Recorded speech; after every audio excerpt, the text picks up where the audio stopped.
সারি সারি সাজানো উচ্চ প্রযুক্তির ড্রোন এ যেন কোনো যুদ্ধের পূর্ব প্রস্তুতির দৃশ্য।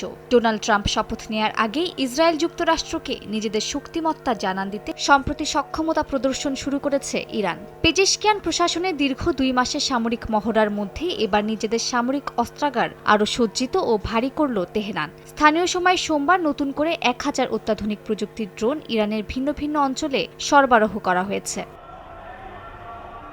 ইরানের সংবাদ সংস্থা তাসনিম জানায়, ইরানের এই ড্রোন 2000 কিলোমিটার পর্যন্ত নিখুঁতভাবে আঘাত হানতে পারে। এছাড়াও উচ্চ প্রযুক্তির এই ড্রোন গোয়েন্দা তথ্য সংগ্রহের পাশাপাশি সঠিক দিক নির্দেশনাও দিতে পারে।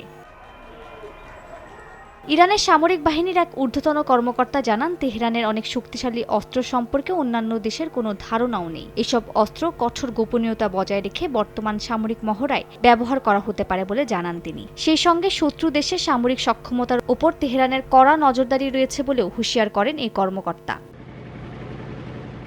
এদিকে তুরস্কের এক গণমাধ্যমের তথ্য অনুযায়ী সিরিয়ায় কুর্দি বিদ্রোহীদের ড্রোন সরবরাহ করেছে ইরান। সিরিয়ার কুর্দি বিদ্রোহী গোষ্ঠী কুর্দিস্তান ওয়ার্কার্স পার্টি বা পিকেকের সঙ্গে 1500 ড্রোন সরবরাহের চুক্তি করেছে ইরান। তুরস্কের নজরদারির কারণে ড্রোনের সরবরাহ দেরি হচ্ছে বলেও জানায় গণমাধ্যমটি। মালিহা সুহরাওয়ার্দী, সময় সংবাদ।